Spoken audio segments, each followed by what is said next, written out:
اللہ تعالیٰ نے جو ہمیں رمضان المبارک کی نعمت عطا کی ہے، یہ بہت اونچی نعمت ہے، اس کی قدر کرنے کی ضرورت ہے۔ دیکھیے گزشتہ سال کتنے لوگ ہم میں موجود تھے جو آج نہیں ہیں۔ مطلب یہ ہوا کہ انہیں یہ رمضان نہیں ملا، موت نے انہیں لپکا، رمضان سے پہلے ہی انہیں اس دنیا کو چھوڑ کر جانا پڑا۔ یہ ہمارے لیے بہت قیمتی نعمت ہے۔ یہ رمضان المبارک سیزن ہے نیکیوں کا، رحمت کو حاصل کرنے کا۔ اس میں اللہ تبارک و تعالیٰ کی رحمتیں ہی رحمتیں انسان کو حاصل ہوتی رہتی ہیں۔ اس لیے رمضان المبارک کی خوب قدر کرنے کی ضرورت ہے۔ اللہ تعالیٰ نے اس ماہ مبارک میں انسانوں پر رمضان کے اندر روزے فرض کیے، اور روزے فرض کرنے کا مقصد یہ ہے کہ انسان کو تقوی حاصل ہو جائے، انسان اللہ سے ڈر کے چلنے کا مزاج اپنے اندر پیدا کر لے، متقی ہو کر اس دنیا میں رہے۔ لعلکم تتقون، روزے فرض کرنے کی وجہ اللہ نے بتائی کہ ان روزوں کی وجہ سے انسان کے اندر تقوی پیدا ہو جائے۔ تو معلوم ہوا کہ روزے کی برکتوں سے اللہ تبارک و تعالیٰ انسان کے اندر اپنا ڈر ڈال دیتے ہیں۔ انسان کے اندر اللہ تبارک و تعالیٰ تقوی پیدا کر دیتے ہیں روزوں کی برکت سے۔ اب انسان جب روزے رہتا ہے تو اس انسان کو پتہ چلتا ہے کہ اللہ کا ڈر کیسے ہے۔ دیکھیے انسان روزہ رکھتا ہے تو روزے میں جھوٹ سے بچتا ہے۔ جھوٹ بولنے کو جی بھی اگر چاہتا ہے تو وہ یہ کہتا ہے کہ روزہ ٹوٹ جائے گا، روزے سے ہوں، جھوٹ نہیں بولوں گا۔ انسان روزہ رکھتا ہے تو غفلت میں پڑے رہنے سے بچتا ہے۔ انسان روزہ رکھتا ہے تو دھوکہ دینے سے بچتا ہے۔ انسان روزہ رکھتا ہے تو برے اعمال کرنے سے بچتا ہے، یہ سوچ کر کہ بھئی میں روزہ ہوں، اگر میں یہ کر دوں گا تو میرا روزہ خراب ہو جائے گا۔ جب انسان 30 دن اس حالت میں گزارتا ہے تو پھر وہ انسان باقی کے ایام سال کے اسی حالت میں گزارنے کا مزاج اپنے اندر محسوس کر لیتا ہے۔ اللہ تبارک و تعالیٰ نے اس ماہ مبارک کے پہلے عشرے کو رحمت کا، دوسرے عشرے کو مغفرت کا، اور تیسرا عشرہ جو ہوتا ہے وہ جہنم سے آزاد ہونے کا بنایا ہے۔ نبی علیہ السلام نے فرمایا کہ پہلے عشرے میں اللہ کی رحمت انسانوں کو ملتی ہے، دوسرے عشرے میں اللہ تعالیٰ کی مغفرت ملتی ہے، اور تیسرے عشرے میں اللہ تعالیٰ جہنم سے لوگوں کو آزاد کر دیتے ہیں۔ دیکھیے رحمت ملے گی اللہ کی، جس بندے کو اللہ کی رحمت ملتی ہے اسی بندے کو تو مغفرت ملے گی نا، اور جس بندے کو مغفرت ملتی ہے مطلب یہ ہوا کہ وہ جہنم سے آزاد ہو جائے گا۔ تو اللہ تبارک تعالیٰ نے سارا انتظام کر رکھا ہے جہنم سے آزاد کرنے کے لیے اس رمضان المبارک میں۔ اگر ہم اس رمضان المبارک کی قدر نہیں کریں گے تو جہنم سے آزاد ہونا ہمارے لیے ناممکن ہو جائے گا۔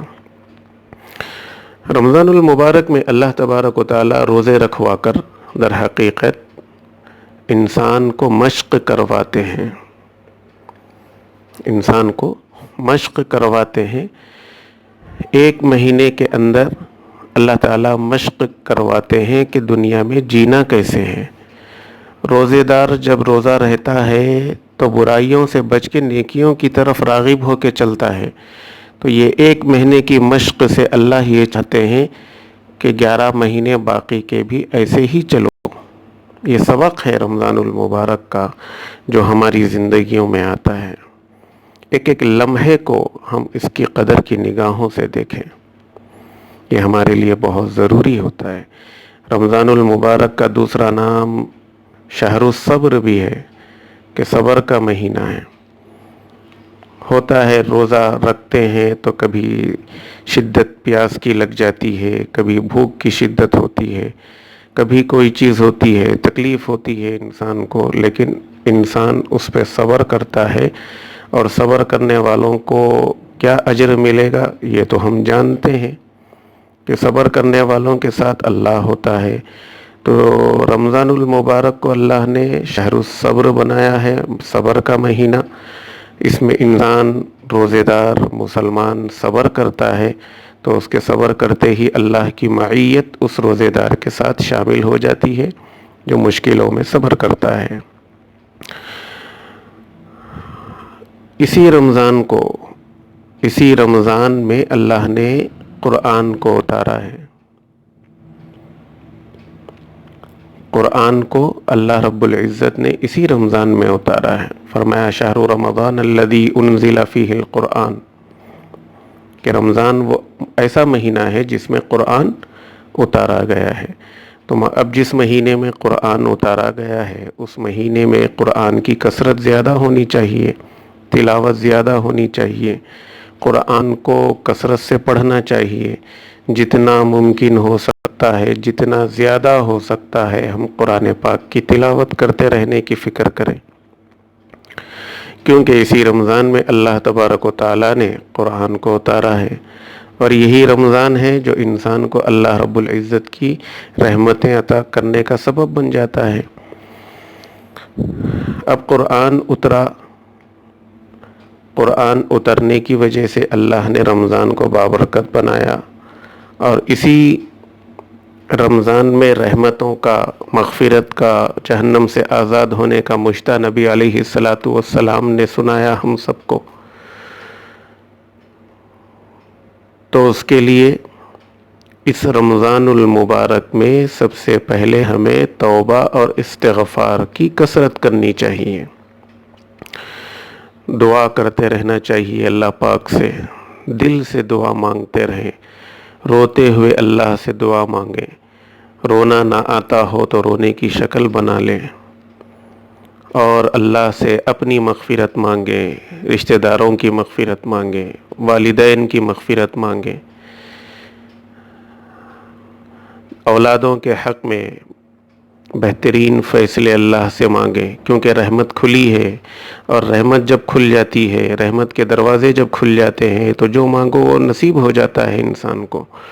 تو مانگنے کا وقت ہے، مغفرت طلب کرنے کا وقت ہے، جہنم سے آزاد ہونے کا وقت ہے۔ اس رمضان کو ہم ضائع نہ ہونے دیں۔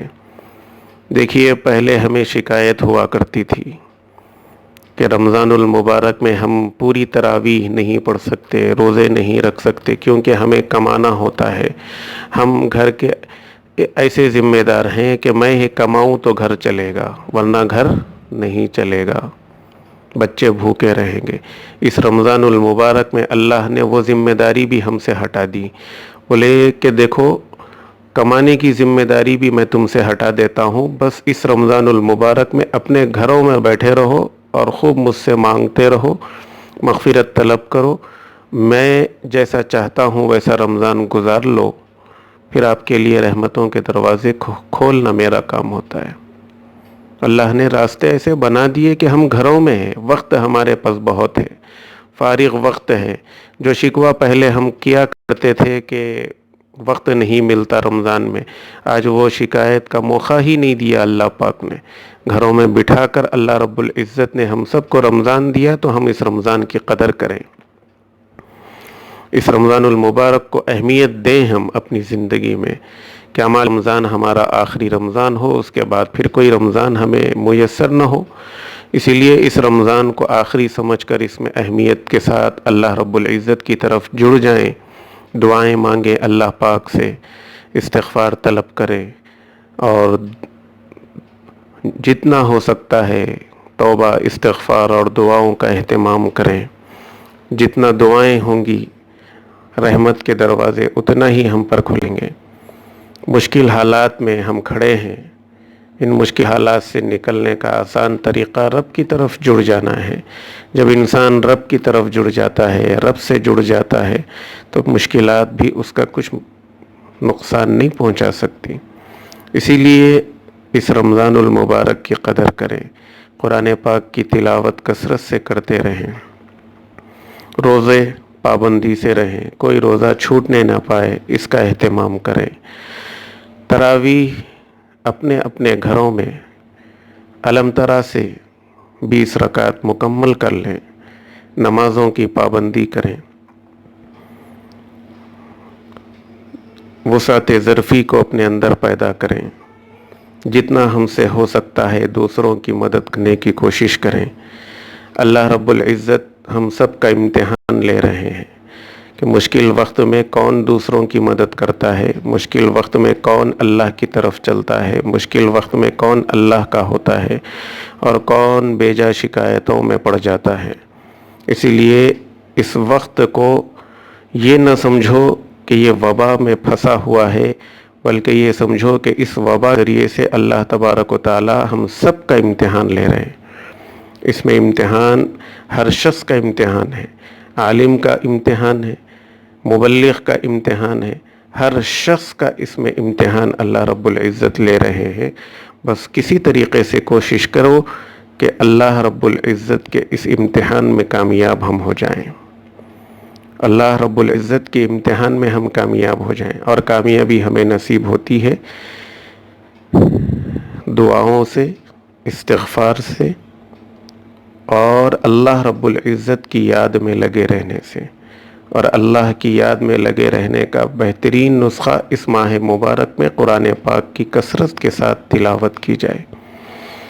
جہنم سے آزاد ہونے کا بہترین نسخہ ہے کہ ہم کثرت سے قرآن کی تلاوت کریں، روزے رکھیں، اللہ کو یاد کریں۔